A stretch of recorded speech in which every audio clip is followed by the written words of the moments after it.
Hi everybody, this is the 12th Gardeners and Growers workshop for 14th, no it's not the 14th of May, No. 2017. It's actually the 28th of May, 2017. Yeah, bad job Jimmy, bad job. Hi everybody, and so today Jimmy and I did a deal. He's cooking dinner and I'm going to be doing the presentation tonight. So he'll join us a little bit later. And so I don't know who got the short end of the stick, but we're going to carry on with me doing the presentation tonight. So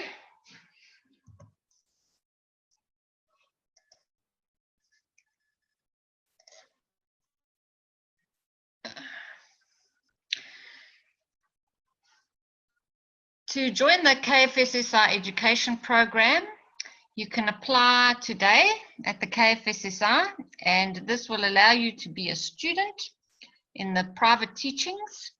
And this is €100 a year, and you get access to a huge amount of information on that website and for private teachings online. And also, we recommend that everybody get 3 books, which are wonderful books, and we read them every few weeks and find they reference books and they're textbooks, and they're really, really interesting to be able to use. And today, what we're going to do is a bit of basic theory on the principles of plasma science, because a lot of the concepts we talk about, people are still a little bit confused. And we've had quite a few queries on our Gmail account that we put out at the end, asking us what these plasma fields are and how they work. And so we thought we'd have to give a basic little rundown for everybody. But before we do that, we'd like to know, is there anyone with any feedback today? We'd be very happy to have anyone with any of their experiences that they've had so far. And how are you doing, Ross? How's all your garden growing? The tomatoes are surviving with it's been down to about 3 degrees and in one spot 1 degree. The tomato plants are surviving. I didn't believe they could survive at that temperature. Is your fruit still ripening, or is it? Yes, it's not rosy red, but it's a bright orange, and we've been eating the tomatoes. They're good size and they're beautiful taste. They've got a beautiful flavour. Yes, with our tomatoes, what's happened is they are also still going strong. I think our temperature's been down to about, I would say maybe about 6 or 7 at night, a couple of nights. And I pick the tomatoes when they're still just blushing, because we have some creatures that come and eat them in the night, and they make a little pile of half-eaten tomatoes down on the floor. So I pick them early so that at least we have some for us. But ours are also doing really well and are still turning red. That's good. So we'll just have to see how they go. The color of the leaves is not looking so great. Same here. Yeah, they don't look too great. Yeah, but hopefully they'll actually at least finish all the fruit that's already fruited and give us that before they finish for the winter. Well, the cherry tomatoes, or what you call cocktail tomatoes, are actually proliferating. They've got green tomatoes coming on. They're flowering and producing more fruit. I didn't realise they'd actually do that in the cold weather. Yes, we'll just have to keep a track. I've got some wonderful tomatoes that are loving this plasma. They're called Thai pink egg. And when I grew them before, they were the size of normal cherry tomatoes, just maybe slightly bigger. But As we are growing these plants now, the fruit are getting bigger and bigger. So every time I look at the fruit, they seem to be a larger and larger size. And those are the babies of the babies that were originally the plasma babies. So they are second generation plasma now. And they're really full size. That's good to hear. Because my tomatoes are the Groslicia are quite a good size. I mean, I haven't had them that size. And if the second generation is going to get bigger, I'm going to relish that. Yes, we haven't tried the big tomatoes here because traditionally the big tomatoes always get fruit fly. So we've stuck to the smaller types, but maybe next summer I'll try some bigger varieties and see if we can't get them to go without the fruit fly now. I've never had fruit fly in tomatoes. That's strange. Yeah. Yes, ours, if that's what happened to our ones that, when it hit 40 degrees and they'd gone through the winter, every single one of them was stung. Oh, never heard of that before. It's just a different in climatic conditions and the proliferation of fruit fly, I suppose. I think so, because we're on that tip of the subtropical region. There seems to be and the cocktail ones just seem to have a stronger mechanism to not get stung. Oh, yes. That's strange. So yes, we'll give that a go next summer, and we'll see how long these last through the winter. It would be really great if they went really well. Okay, so I'm going to start with this little presentation, and I hope I'm not boring everybody with this, but I think it's quite important because a lot of people are not quite understanding what we're talking about. So we have discussed the magnetic ray before, and when we talk about all these concepts, this is what is in Mr. Kesh's books, and this is how he explains the plasma science in a basic version. So the magnetic ray is an individual directed front and rear flowing force exerting entity. So it is its own little entity there. And please, if you're not sure of something, please stop me so I can explain. So the void in outer space is actually filled with magnetic rays.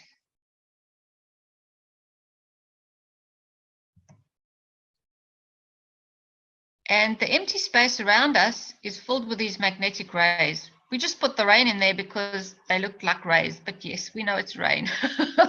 So just as a concept to try and understand. And as we learned before, the magnetic ray has a matter state on the outside, the transition matter on the inside, on the middle, and the principal matter on the right in the center. And if you look at it head on, it looks a bit like a paint pen. So the magnetic rays can also be called the fundamental particles, which come together to create the initial seed of the neutron. And in our current science understanding, they call it fundamental particles. What they call quarks and all sorts of weird things, we actually know now are the magnetic rays. So they're essentially the building blocks of the universe and all that we see in this universe. And everything is connected.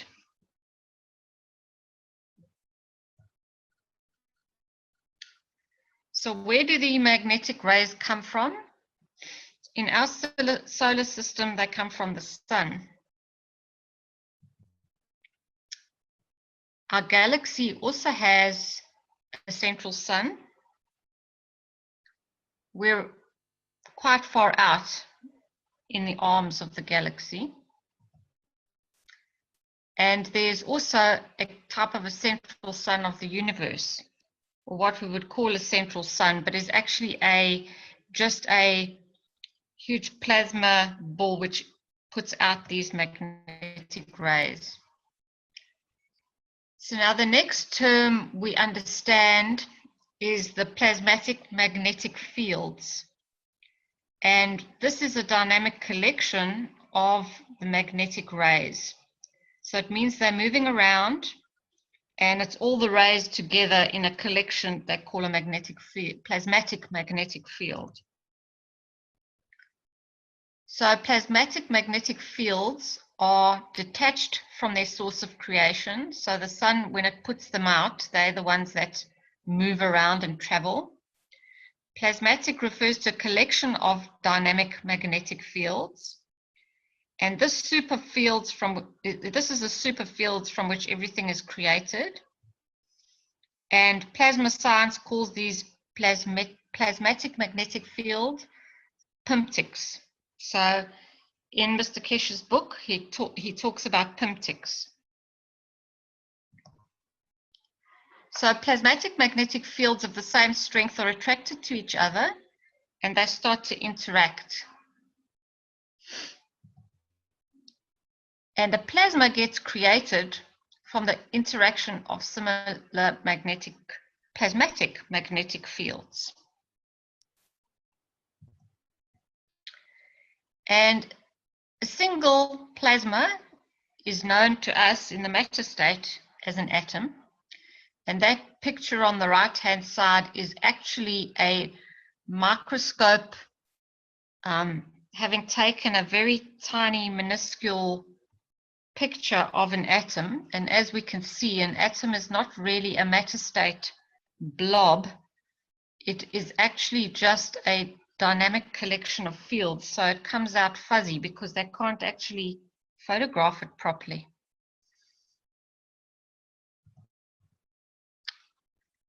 So the existence and interaction of dynamic and different strengths, speeds, and densities of magnetic fields leads to what we see as planets, galaxies, plants, animals, molecules, and atoms.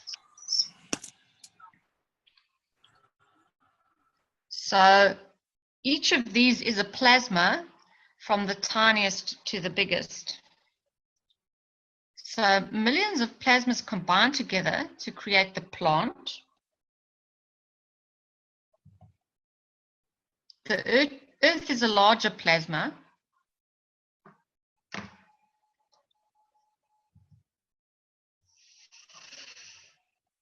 And our solar system is an even larger plasma.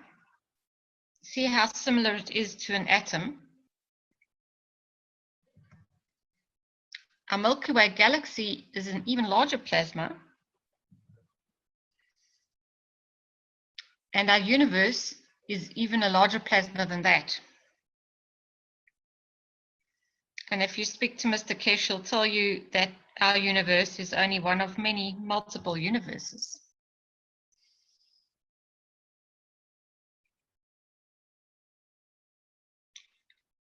So, as we can see, everything is a fractal from the smallest to the biggest. And I love these fractal patterns. They're absolutely beautiful. So from a single atom, you get molecules, amino acids, proteins, muscles, bones, blood, and skin, and a collection of fields that are a plasma. And plasmas manifest themselves in different states because of different environmental conditions. So together they create man or plants or animals or rocks. And could we not also say that man is like a universe, a collection of planets, solar systems, and galaxies? So now here's the other difficult one, because they're not plasmatic magnetic fields. These are now the actual magnetic fields. And I hope you don't mind me putting this cute little Teletubby sun on here, because it is quite a nice way to explain what we're explaining. The fields that flow out of a plasma are called magnetic fields. There are millions and millions of magnetic fields, but they are connected to their plasma. So I'm going to play this cute little clip here anyway, because I know it's going to at least remind you what it does. And then the gravitational fields are an interaction of different plasmatic magnetic fields of different strengths, creating the initial seeds of the plasma where they flow inward, and those are known as the gravitational fields. So what we have, the outward flowing fields of the plasma are the magnetic, and the inward flowing are the gravitational. And yeah, now I can't fiddle with this. There we go. So there's our gravitational. I was looking to help to make some things for the kids' workshops. So unfortunately, you got the kids' versions, but I thought maybe you'll still enjoy them anyway. So when you look at a plasma, you get the magnetic field flow going out and the gravitational field flow going in. And this is how plasmas have their magnetic and gravitational fields. So what we call the magnetosphere is created by the coexistence and interaction of the magnetic and gravitational fields. So where you see the outflow and the inflow, there's a barrier which is created by that outflow and inflow, and that is called your magnetosphere. And when we talk about maggravs, it's both the magnetical and gravitational fields together. And there's no currents of magnetic without gravitational, and vice versa. So each plasma entity has its own maggrav strength. The plant is made up of millions. The man is made up of millions of smaller plasmas. A total plasma entity with its own maggrav strength. The same with the Earth, the solar system, the galaxy, and the universe. And so in essence, everything comes from the fields. It's made up of fields and returned to the fields. And if we understand how these fields interact, we'll be able to create conditions in which our plants can flourish. The plants interact with the fields naturally. So if we give them more of what they need, we won't need fertilizer. And understanding the principles of how everything works will help us to develop plasma technology systems for the benefit of all life on this planet. So now we have the questions and feedback. So you didn't get any plants today, but I thought maybe it was a good idea to get some basic understanding going. And maybe others will have a bit of plants a bit later. So any questions? And yes, Jimmy's joined us, so he's here too.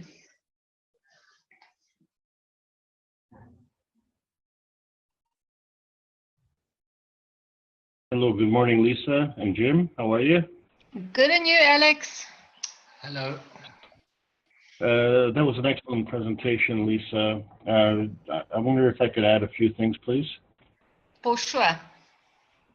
One of the things that a lot of people are afraid of is the science aspect of it, and that's science's fault, actually. And there needs to be a very important definition, and you really did touch on it, and that has to do with the definition of the word science. And I was one of those people that was really heavily involved with the intrigue of science insofar as it was always fascinating, and it was a subject that I always wanted to pursue. But then when I found out that the whole purpose of science and the whole definition of science is the verification and validation of things through man-made means. And so then I found that the actual science of science, or the actual business of science, is a limiting factor. And it limits us and actually fail to recognize things, basic things like birth, love, and how plants grew, and many things we can do in science, but one thing we cannot make is a tomato. We can't make it, and why should we make it? You know, Mother Nature makes it, and does a really good job about it. And in fact, this planet doesn't even need us. so you know, if we go to the extreme, but the big deal, of course, was quantum mechanics, and the problem with quantum mechanics is that it threw a monkey wrench into the scientific community, because everybody wants to do like a double-blind study and find out, what is going on in a certain situation, and they don't realize that the observer is actually part of the situation. So what we're really trying to do scientifically is look at the world and exclude ourselves from the world. And the big deal that people are missing with respect to the Keshe technology is that just one sentence is that we are plasma. And if we are plasma, then when we look at the world, we need to look at it through plasma eyes. We cannot look at it as if we're not part of the world. So this participant-observer relationship in quantum mechanics has been a real problem for scientists to deal with, and so many have decided to ignore that or downplay it. And then what happens is that certain phenomena happen, and when they can't explain it in their basic terms, then they ignore it. And so, like one of the experiments that they did was to find out if plants can communicate. And I can't go into all the necessary details, except that one of the scientists stepped on a spider on the way into the room where they were testing the plants. And the plants all acted like a lie detector test, and they found out who killed the spider simply by feeling the aura of the scientist. And it wasn't so much that the scientist did this on purpose; it was an accidental thing. But the effect affected the effect of killing the spider affected the plants, and the plants knew it. And so the question came up is, well, how do the plants know this? And if the plants do know this, then they must be a lot smarter than we think. So what happens when we are looking at it from outside of quantum mechanics, we forget that we are actually part of quantum mechanics. And so that means we are neither matter state, which is an energy field that's lower than us, and we're not in the total plasmatic state, which is as if the energy is coming from the sun or the universe. We're in between. And so, rightly so, when we're looking at this, discussing observation of experiments, we are part of that experiment, and we affect that experiment. So then we come down to the basic principle: do we believe our experiences, or do we experience our beliefs? And so we find that two scientists can come up with different conclusions with the same experiment. And when we get involved with plants, the plants don't lie. Because they have no ulterior motive. They don't have a secret bank account in Switzerland or something like that. So this is what I was saying even a little while ago. Soldiers can come through a flower garden, and next day the flower garden will come back, and it'll be severely damaged, but it'll come back. And where does that energy come from? And science cannot explain that. So we come to a basic fundamental of understanding that life wants to live, and that life will overcome. And this is one of the reasons this planet can heal itself, without man being here. So this is not appealing to me. I want to be here, and obviously I came here for a reason, and that is one of the things that we don't have. We don't have a sense of purpose. We don't have a reason, for being here. And I'm just talking on a social basis. So then the reason for that is because we've excluded ourselves from the environment. We've trying to look at the environment and not be blamed, not be part of it. So if we're not part of it, then we can't be blamed. But everything around us is as a result of what we want. And so we deserve what we get. So now, if we do want to make a change in the world, then we have to change our attitude. And so this is the big revelation with the Keshe technology, is that we have an emotional state as human beings. And that emotional state is totally responsive and works in a plasmatic manner and is totally responsive to our environment. Now, if we pollute our environment, then that feedback is going to come back with a polluted signal. And so we react properly to our environment, but if our environment is polluted, then we're going to start to act in a very bad manner. The plants seem to be able to adapt to that a whole lot better. They know what they need, they know when they need it, and if they don't get it, they tell you. And the way they tell you is the leaves curl up and they turn yellow and the plants die. But when they get what they need, then they flourish. And so this is the exercise that we really have to learn as plasma scientists, if you will. We have to learn these skills, and we have to understand that we are part of the equation, and this is actually the definitive part of quantum mechanics. We have to understand that the observer is part of the experiment. And so our experiment on this planet is seeing the results of our, shall we say, poor participation.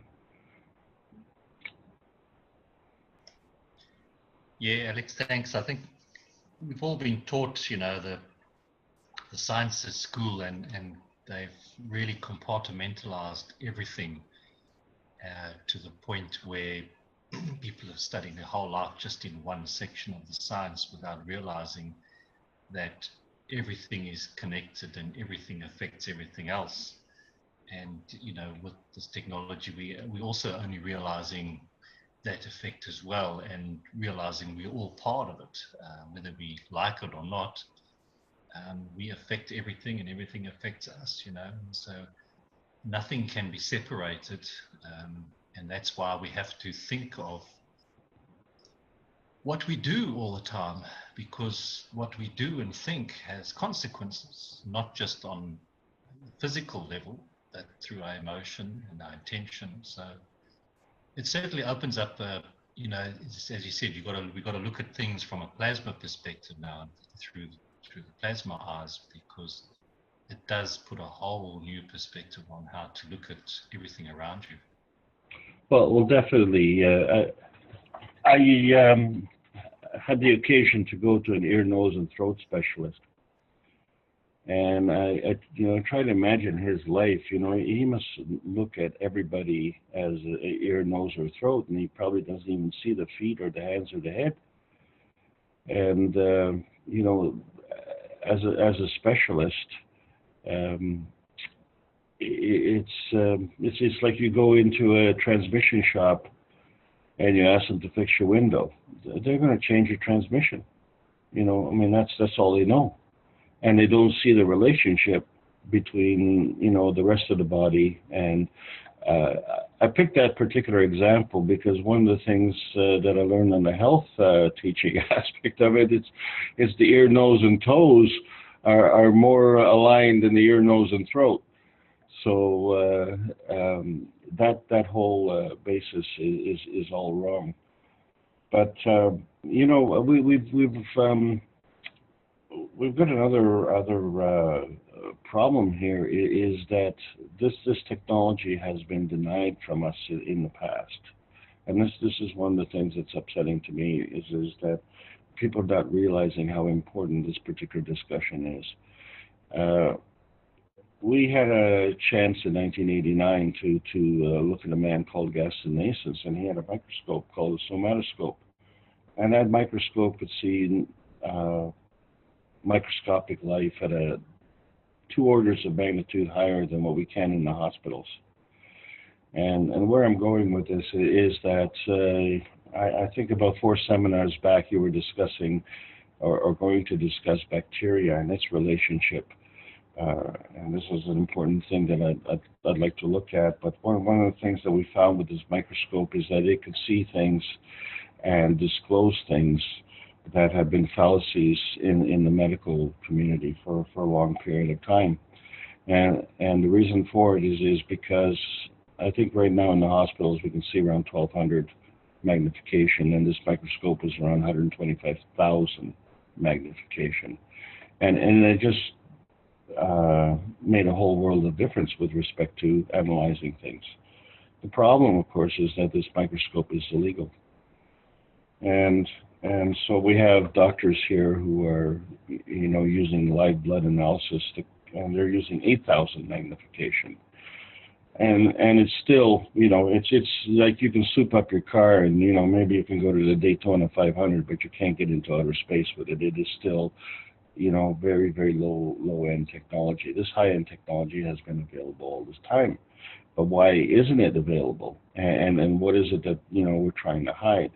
So we don't even really need this anymore, because now, as long as we realize that we are plasma and that the plants are plasma, and that there is an interrelationship between us and the plants, then we really don't need these microscopes to verify and validate everything that we're doing. But, the point of the matter is that the medical community is based on bacteria and viruses.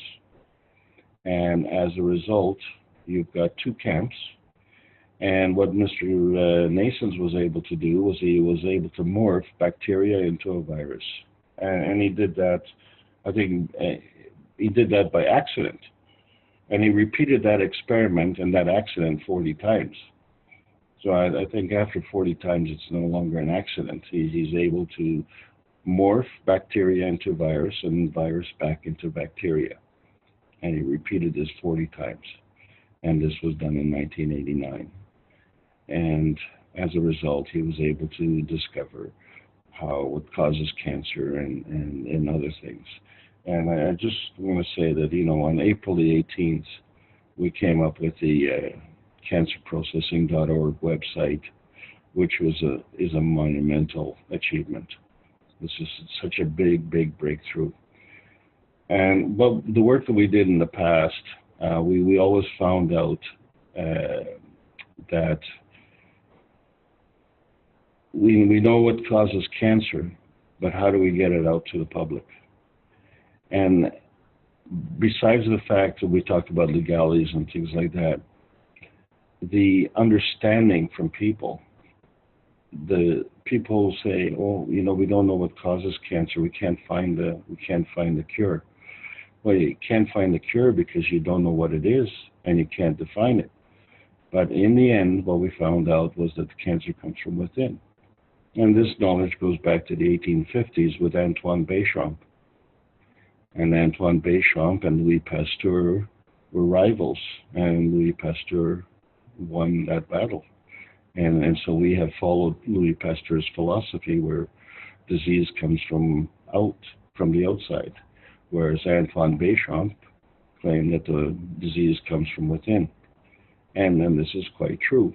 And then how does that happen? Well, we have an emotional response to our environment, which we respond to.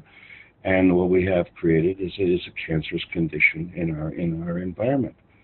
And so the answer really to what causes cancer is in the mirror. And when people look into the mirror and they say, oh my God, the cause of cancer is me.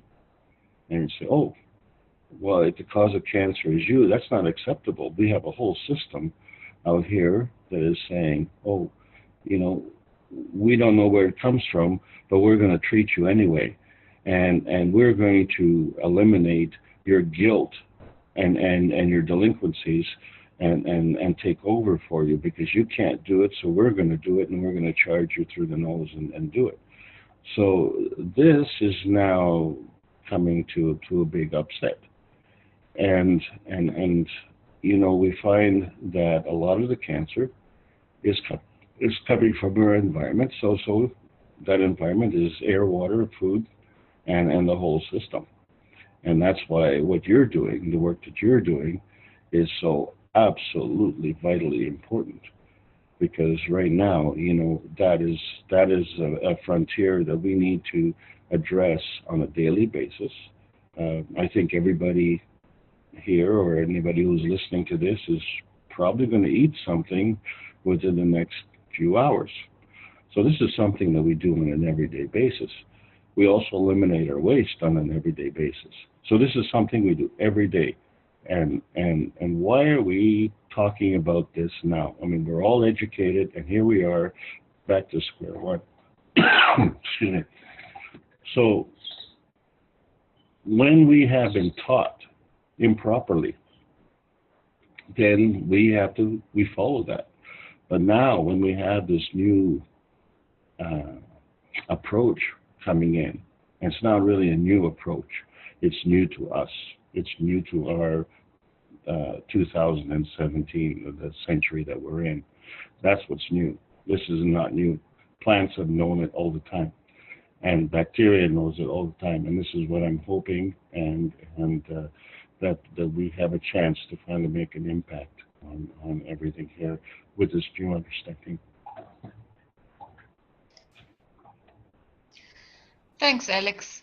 Yes, you know, it's a difficult one because most of these concepts, because we've been brought up in such a matter state and everything's been so compartmentalized, it's quite difficult to come to terms with.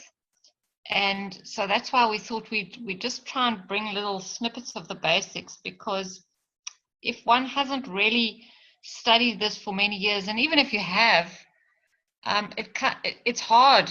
It's hard to lose the schizophrenia of thinking in a matter state when we should be thinking in a plasma state.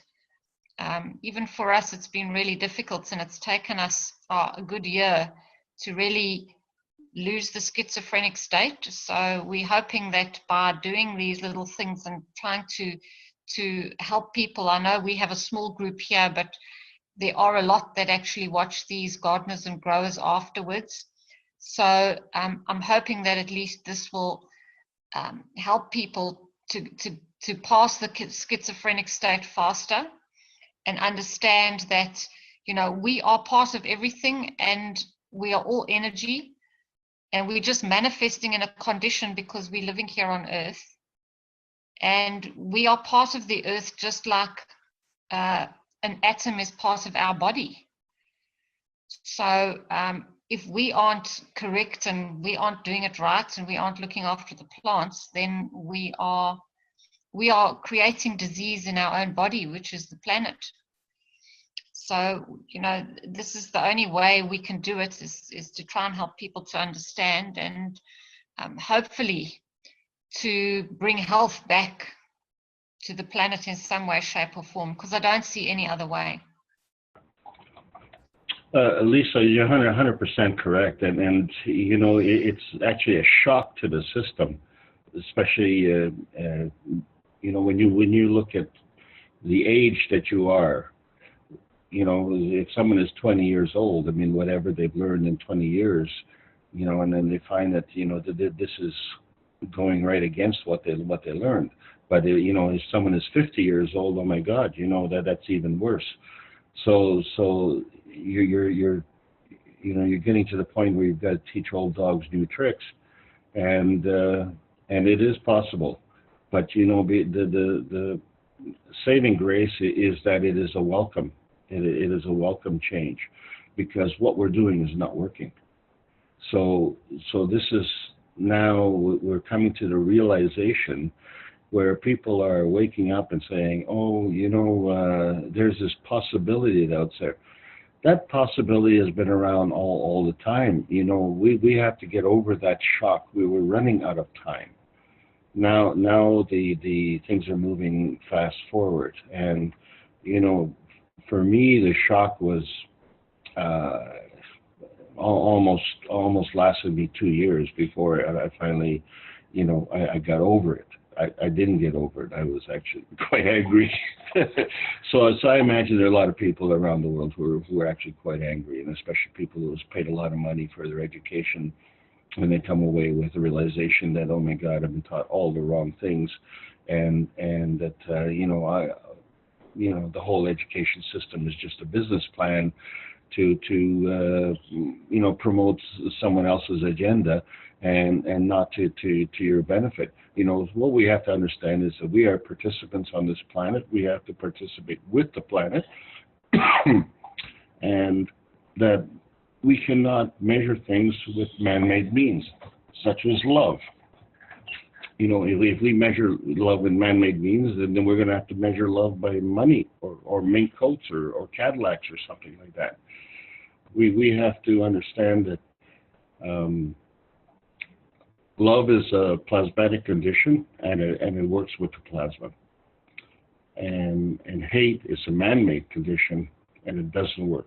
And that is the saving grace. That is such a huge deal, and that's why what you're doing is bang on. I really appreciate it. Yes, Alex. Another way to look at it is these are the cards we've been dealt with.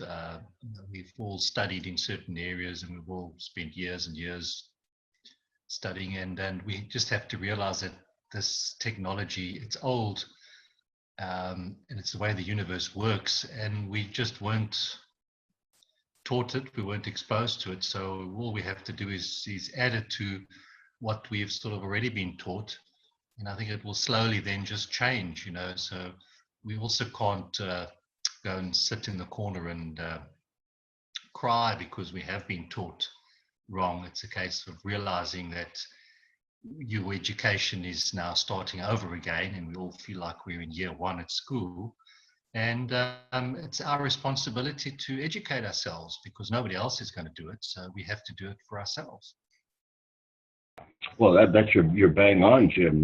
The responsibility is really what's missing here.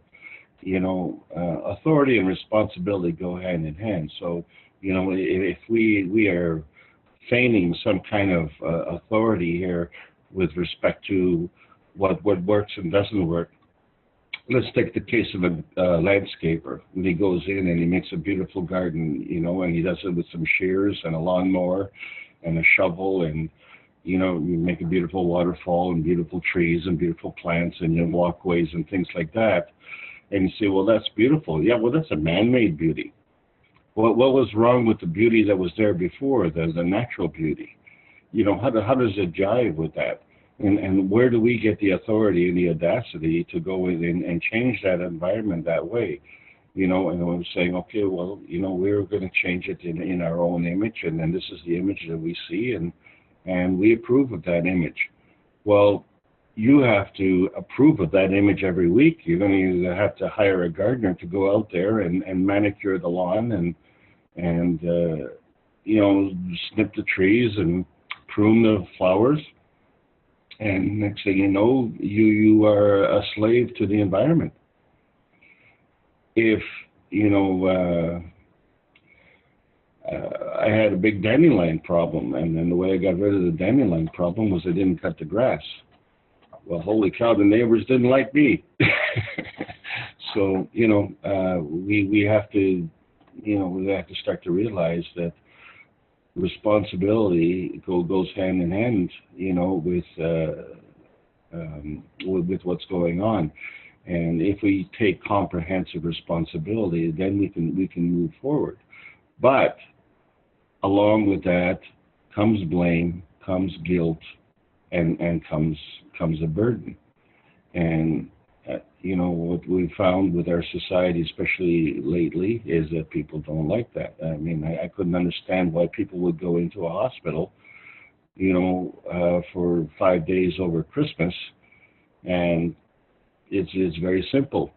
They don't have to deal with the dishes. They don't have to cook the Christmas dinner. They get served hand and foot, and they get to watch TV, and they get to rest, and it's like a hotel. And all they have to do is claim to be sick. Well, that's a total abdication of any kind of responsibility. There's total pullout, from the society. And so we've seen this tremendous shift. What you're trying to bring back is that responsibility. We have to take comprehensive responsibility of what's going on. Then we can exercise authority. Without responsibility, we have no authority. We abdicate and say, look, I can't look after my health. Why don't you look after my health? Well, okay. I'll look after your health, and you know what? You have an extra 3 feet of colon which is not working. We're just going to cut it out. Okay, and that's how they look after. That's how they assert their responsibility. That's not in my benefit. The point I'm trying to say is that when we do something, it has to be at the benefit of the planet. Well, okay, let's rephrase that. Simple question. Whatever we're doing today, what is the matter? And I'm going to talk to matter state. How does it affect things? What does it matter with respect to everything else? Is the planet better today for me having been on the planet? It's just a simple question. Whatever we've done today, has the planet benefited from us being here?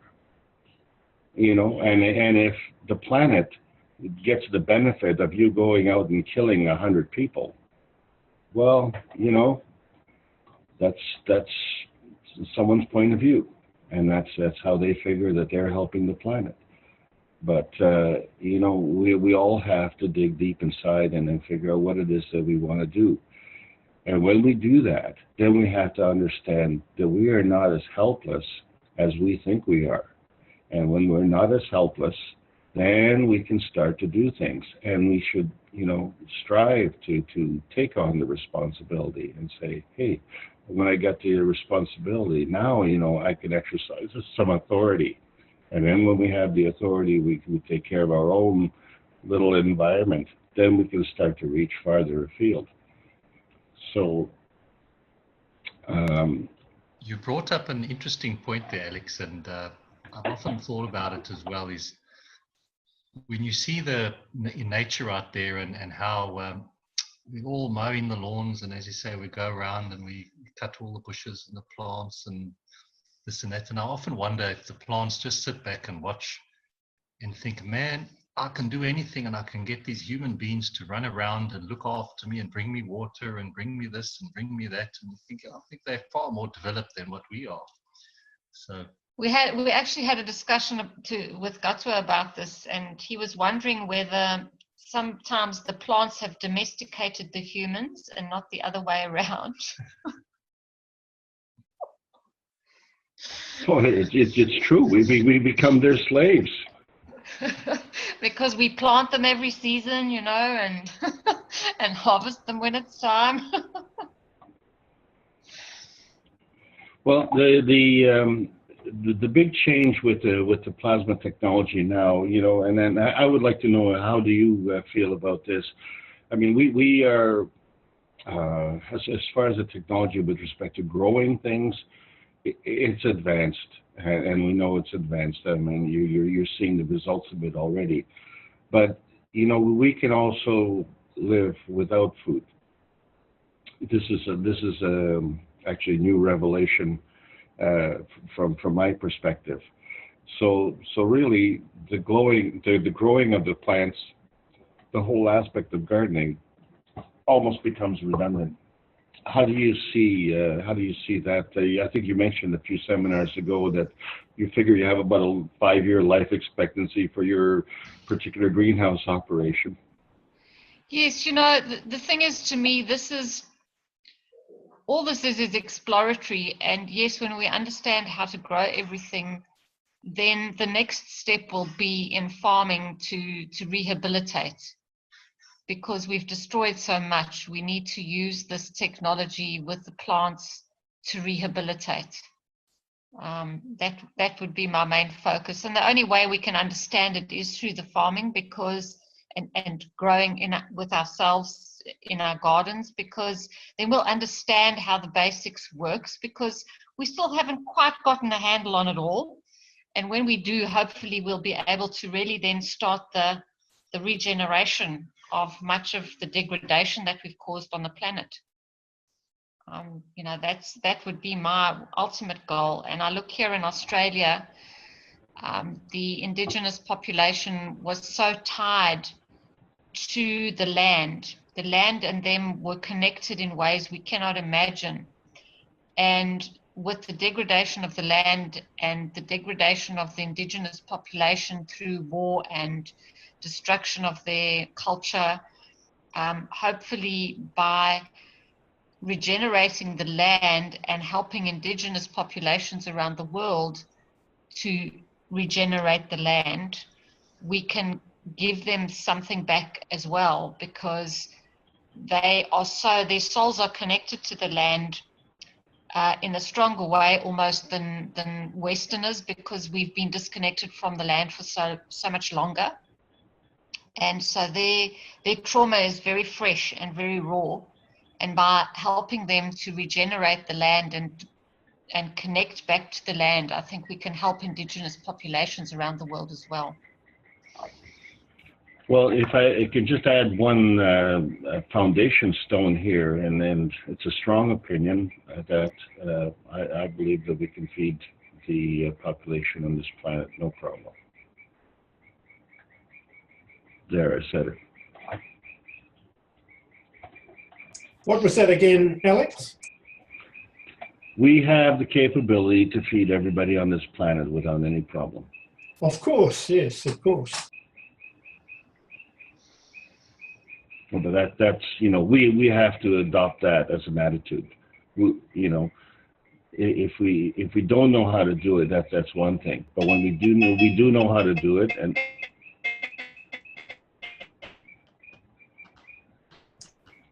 someone is breaking up. yeah, no, it's Klaus who's breaking up. We do know how to do it. We have the capability of doing it. Now we have to realize that we have to take the comprehensive responsibility to go ahead and do it. You know, I get a lot of people who ask me, "Oh, what's this plasma technology all about? Can you give me an overview in a couple of minutes?" You know what? You know, there's been over 1,000 hours of seminars that Mr. Kesh has put forward, and you know, you insult me by asking for a 2-minute overview and the whole thing. Like, really? You know, let's invest the time and then invest the effort in doing that, because we're investing the time and effort in other things that may or may not be senseless. You know, we do have the extra time, and as someone said, you know, we all have extra time because we all have TVs. So you know, but we have to choose what we invest our time in, and this subject is a very, very important subject, as I say, is because it affects us on a daily basis.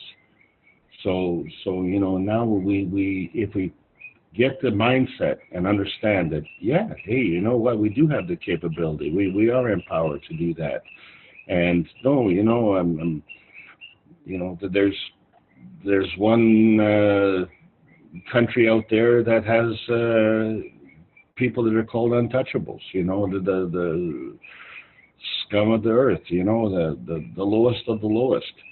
And, you know, these are plasmatic creatures, if you will, and they have all the capability, you know, they have all the powers that, you know, that the earth has bestowed on them.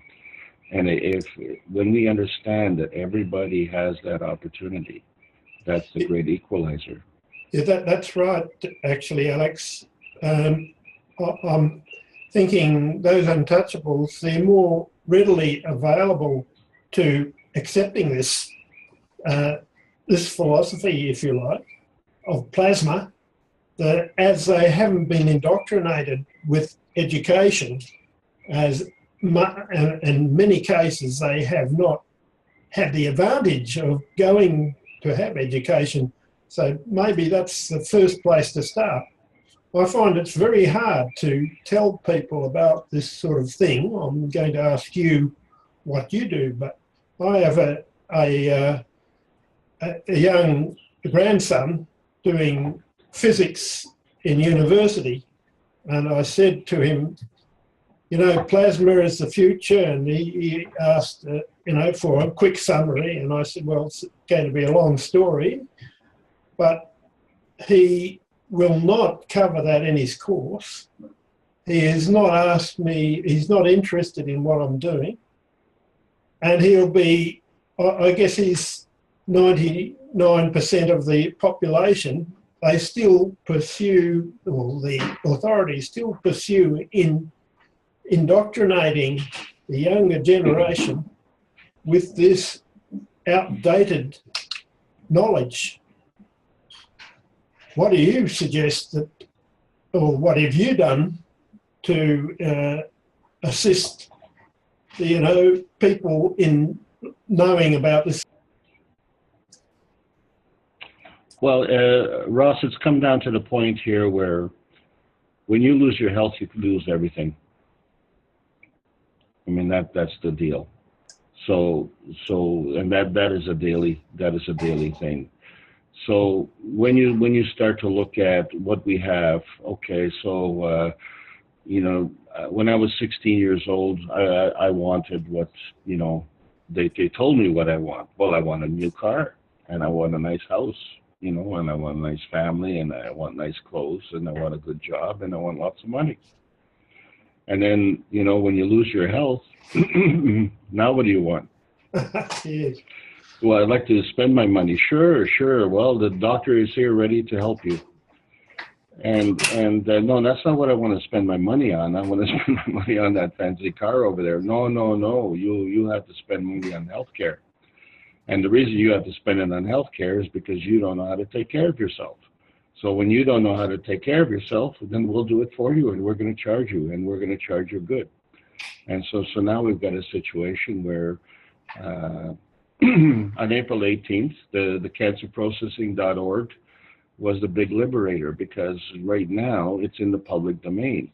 I mean, for years and years, we've been skulking around like criminals going back to 1850, where you can buy a product like an energy drink at the corner store that has been known to kill people, and it's even sold in the dollar stores for Pete's sakes. And then and whereas things that help with health, you have to fight for it. You have to smuggle stuff. I mean, there's a product in Canada that Gas and Nations produces, and because as a Canadian, I can't buy it. It's like 7 hours down the road from me here. It's in the province of Quebec.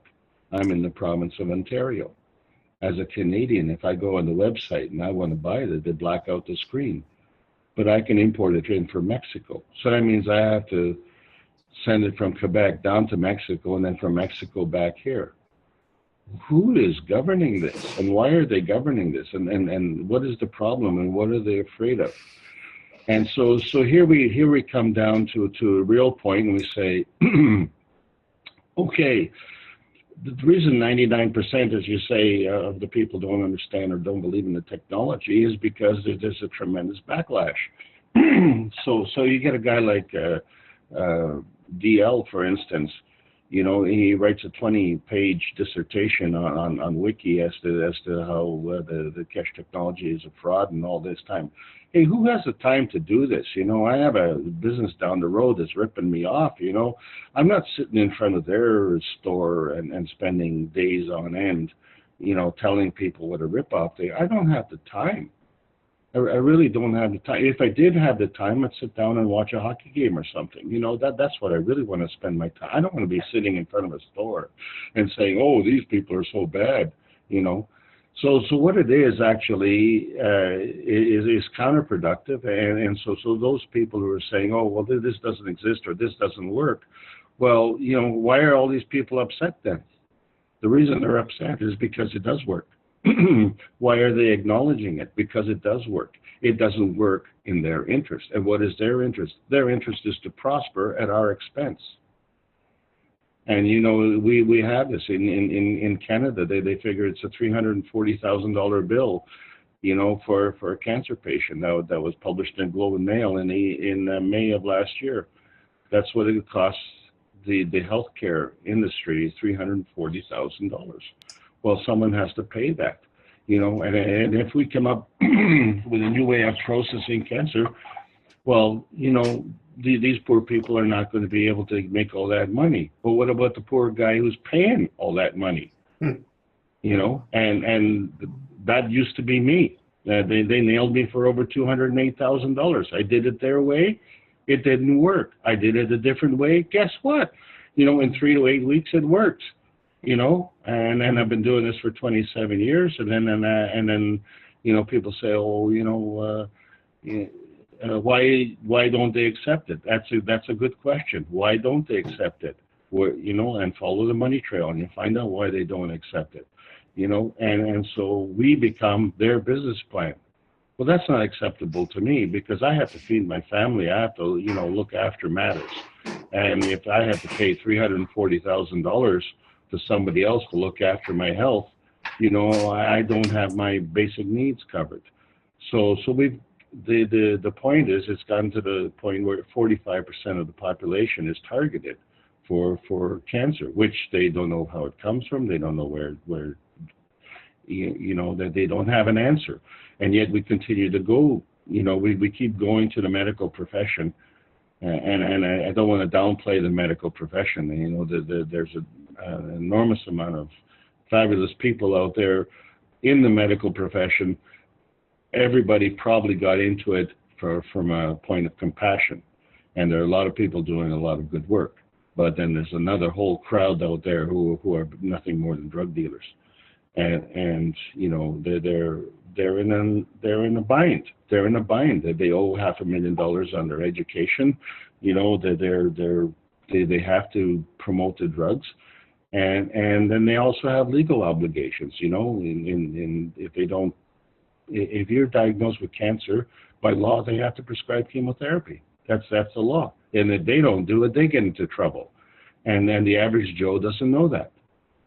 People don't know what the law is, out there. This is not a matter of, what is your recommendation, doctor? What do you think we should do? There's no discussion. The healthcare provides for chemotherapy, and then chemotherapy is what you're going to get, and then you're going to like it. And it's 97% ineffective. Well, they drop bombs, nuclear bombs, and then the people die of radiation. And we had the problem in Fukushima, and then radiation is known to kill people. So, now we're using radiation to heal people. There's a problem with this kind of logic. But anyway, so now we found an alternative solution that's in the public domain. It's not the only solution. It's just one of many solutions. But the point is that, let's say with excuse me, let's say with Gaston Nason's work there.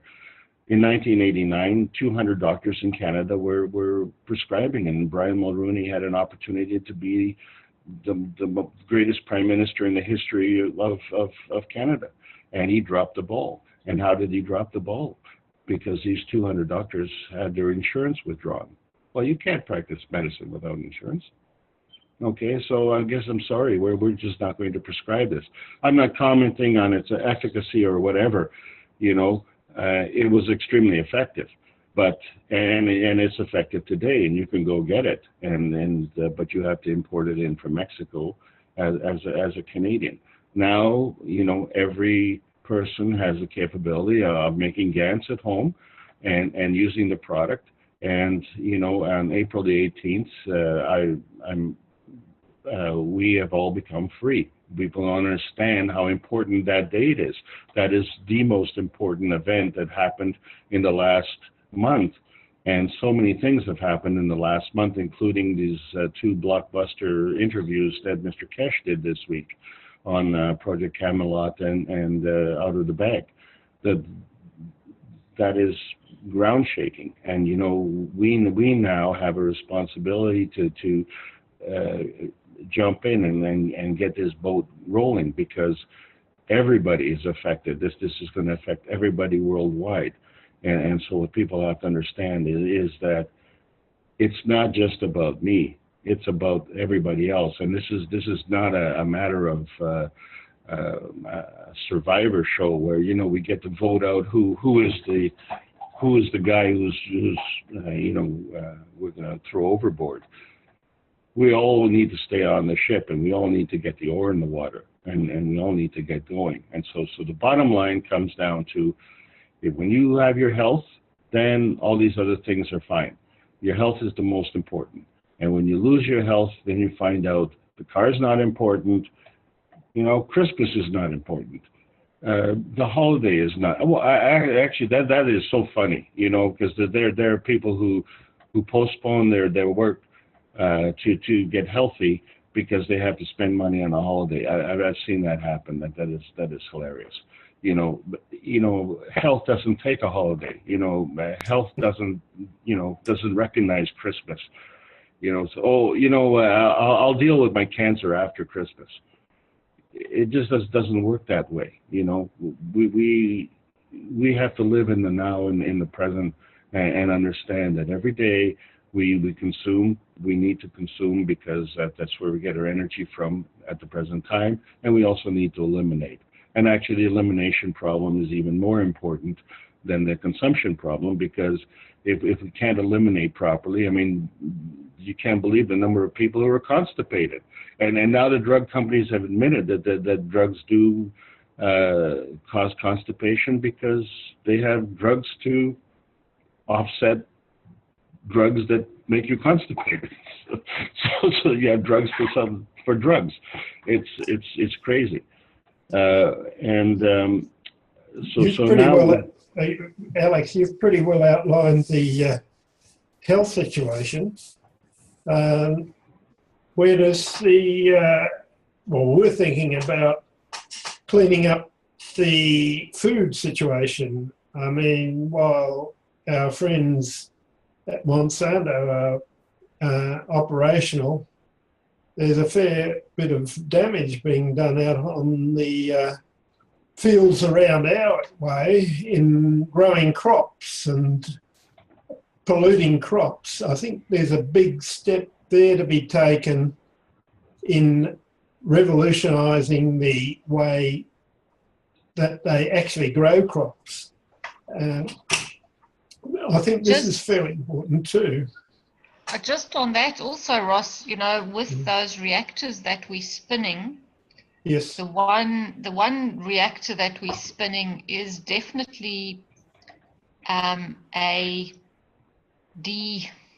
what's the word I'm looking for? Not decontamination. Oh, yeah. Oh, similar, but yeah, I know what you mean. Yes. It's decontaminating the environment around. Oh, yes, of course. Yes. So, you know, we'll be able to figure this out because, yes, we've got guys, you know, up the road, not right next to us, but guys up the road who they had some form of crop in, like a cover crop, and they're right over the road from the school. Yes. And the crop looked like it was the end of the crop, and they started spraying stuff, and within a day, everything was dead. So they'd obviously round up the crop to kill it, and it was a blooming cover crop, like a soy or something like that. So that's what they do. Yeah. I mean, it's ridiculous. So I'm very happy that we've got some form of decontamination type reactors that will be able to do that job. So this is acting like a cash shelter, is it? You know, the shelter that Mr. Cash suggested you activate. And this you've got a configuration going, so it's acting like a shelter. Last time, I think it classed it extended 1.4 kilometres from where you were, or was that the diameter of the? The diameter. Yes, it was extending 700 metres out from the area. I think I might have to buy one of these things. Well, that's three. It's three running together. So you know, we were thinking of trying to create a sort of a star formation. Yeah. So we've got three sort of sitting on the boundaries of where we grow, and then we were wanting to put the fourth one in the center and up above, so that it creates that star formation, which might actually give us the proper shelter. But now I'm waiting for Rodrigo has started creating his reactors with tritium, and he's on the right track. He's put tritium in reactors, has he? Yeah, Must he's be a managed. GANs of tritium, surely, is it? No, what he's done was he's created a core. So there's something in there that is creating the hydrogen, which is pretty strong. So when we figure out exactly what he's doing and if it's correct, he says it's making quite strong fields. And so that's what we'll look at next, is to try and complete the star formation with that. Just you could inform me. I believe tritium is radioactive, is it not? No, it's not. All it is a certain form of hydrogen. It's got 2 neutrons, 1 proton, 1 electron. So it is a different form of hydrogen. Yes. I see. It's H3, isn't it? Yes. What they call H3. H3, yes. Oh, yeah, right. And so it's got a massive amount of energy. Well, that'll be an advent when you get that going. Because now, if you create hydrogen in your cores with that tritium, you know your fundamental field that every building block is made out of is a hydrogen field. Yeah. So if we can get that right, then what you're essentially doing is you're creating like a mini sun, which gives all those fields of the hydrogen around. So it should then feed everything and create the correct environment. And maybe if you ask it, I don't know, maybe it'll make a dome. I don't know, if you connect to it with your emotion. Yeah. Well, it could do too. Yeah. I mean, I've got a field in this house, and some people, I'm not going to mention who, but when they left the house, they were violently sick. I'm not sick, I feel great. Maybe they were actually also creating a decontamination. That's getting close to it. They're decontaminating themselves. They probably had a lot of contamination. Well, yes. I've had quite a few people who I've given the GANS water to drink tell me that they have had a kind of a reaction, a detox reaction. Yes.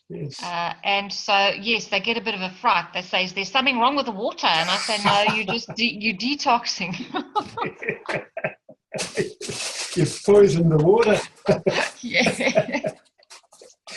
Yeah, well, just had a break just a moment ago. One of our friends turned up. She has problems with 2 knees, and she's been to the medico. They've done something, and it's come back, and, you know, she's at her wit's end. I said, well, try this. I've used 2 pads, and like I used the balls, and we put a gradient between the 2 pads by weakening the GANS mix in and put it front and back of her knees. So we'll see how that goes. But, you know, getting back to agriculture, I think that advent of a tritium is extraordinary. That's something I look forward to. Yes, it's in the works, and we're hoping that we'll get others to try and replicate and just to judge to see what is going on there and whether it's really working well. And it's added a lot to his work on in the health side too. So that's great. I've got a couple of people interested in this, and they said their son was going to come along and have a look. That's when I said, you know, that they were boggled with the growth of this crop I've got out here, tomatoes, etc. And they said, oh, we'll send our son along. He's a farmer. And I said, well, he could pretty well set up a reactor in his field. I said, and it spreads this same field, plasma field, in his crop, and it'll grow like fury. Well, they said, wow, you know, we'll send him along, but he hasn't turned up yet, and I think they're interceding now. But I'll be interested. If he comes, I'll get him get him to set up a reactor, or would you suggest a group of reactors in a star formation? Or? Yeah, and I'd reckon, you know, going with kind of a spraying the land with a sea GANs and CO2 combination as well, you know, with the water, and because you've got to kind of really look at an overall picture. I see. Yeah, that might be a bit harder. They use the phosphates and fertilizers there. It's going to be hard to sell that one. Another option there, Ross, is to actually have a couple of bottles of CO2, and then even if he just takes a small area of his field and he just buries those within sort of 50 meter, right. take a square and just let him just do that on a small scale, and then just let him see for himself the changes. Yes, that may be a good idea. Yeah, that's when if he he takes turns a up. small portion, Yeah. Yes, I just understand. like you and your pumpkins. Yeah, I understand completely. And I've seen those, they run tests with fertilizers over small areas, and just to check, you know, what the growth rate is and that sort of thing. We could do it with GANs, but I've got to get into his paddock, and he hasn't turned up yet, so we'll see how things go. When he arrives, he will. Yeah. You know, if they've done any other sort of organic, you know, finding out, and if they've done anything with biodynamics at all, then at least you've got a good chance of getting in. But if they're pure chemical farmers, you've got a hard road ahead. Yeah, most of them, well, 99. I do know biodynamic farmers, but they're about 50 kilometres from here. There's just a set of them, but they're probably sold on biodynamics too. But we'll see how it goes anyway. Yeah. Thank you very much for letting us know about that tritium aspect. That's quite interesting. Yeah, hopefully that will bring the next bit of good new stuff out, you know. Wow, that may be a real advent, as I understand it, and as you explain it too. Yeah, it could change a lot. So. Right. Yeah, I think if I can add there just to that, you know, the amazement that we have with respect to the new technology is something that we have to get rid of. You know, I think we have to have an attitude where we have to understand that this technology exists, and that this technology works, and that the newness of it, you know, the incredulity that's associated with that. Is something we just have to forget. We have to get on with the business of applying the technology. And when we start to apply the technology, all the naysayers and everything will fall by the wayside, because as long as we listen to them, you know, then they're going to be wasting our time. So we just have to. I know that Lisa and Jim and you, Ross, have fabulous crops that are going ahead, and you just have to continue doing what you're doing and not worry about, you know, what people think. You know, we have some legalities that we have to overcome, but you know, the end result is going to come to the point where you're going to have, you know, the best quality of food, and that's what people want, and that's what, not only what they want, but that's what they need. So in the end, you know, that's going to win out, and all we have to do is stay the course. And as these new things, this is great news with Dr. Rodrigo. I really like that. You know, we're going to continue with doing that, because every time there's a new revelation, then our capability becomes better and better.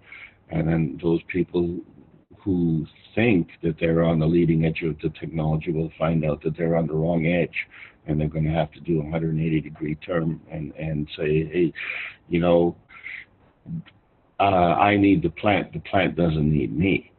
And this is the reality this is reality TV. We could leave this planet, and the planets will do just fine without us. We have to change our ways, and we'll find out that we will be more productive in what we're producing, and not only that, not only will we have more, but the quality of what we have will be higher. So we don't even need more. We need better quality, and it'll affect our life all the way down the line. And if I don't know if I answered the question properly, Ross, earlier on, but one of the things that when we're working with the plasma technology, it does affect us from an emotional standpoint. So the improvement in attitude and emotion, and with working with the earth, it will also improve. I think with Sandy in Arizona found out that the reactor has a 30-foot radius effect, and she was doing some testing on the cars, and you find that as you're driving down the road, the guy next to you is also affected by your reactor. Well, this is a great way to eliminate road rage. So and we're going to be doing the same thing with the farming and everything else.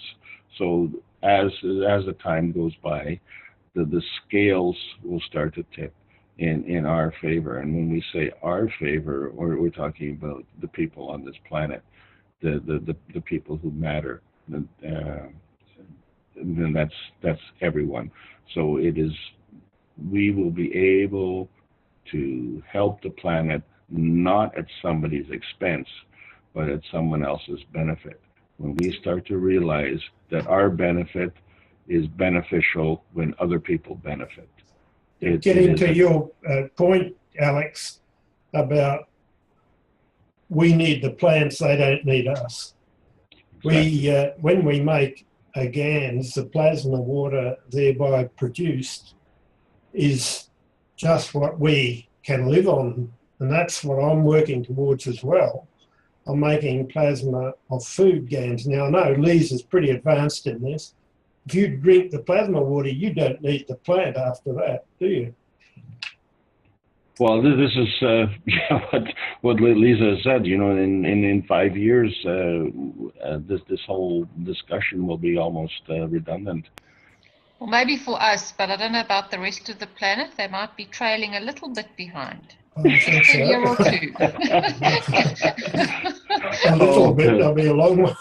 But we'll be ahead. As long as we set the example, I think that's it. That's the name of the game. That's right. Mr. Kesh has stood up there. He's been setting the example. They've made it 4 or 5 attempts on his life, but he's still there. And that's what we'll be doing. But I hope there's not too many attempts on our lives. But I don't think so. Not with the food area anyway, what we're doing. And there's so many people around the planet, that are trying to do this. That's why I'm trying to get the science a little bit demystified, because when I look at somebody like Dr. Rodrigo, and he's now making leaps and bounds in his spinning reactor area.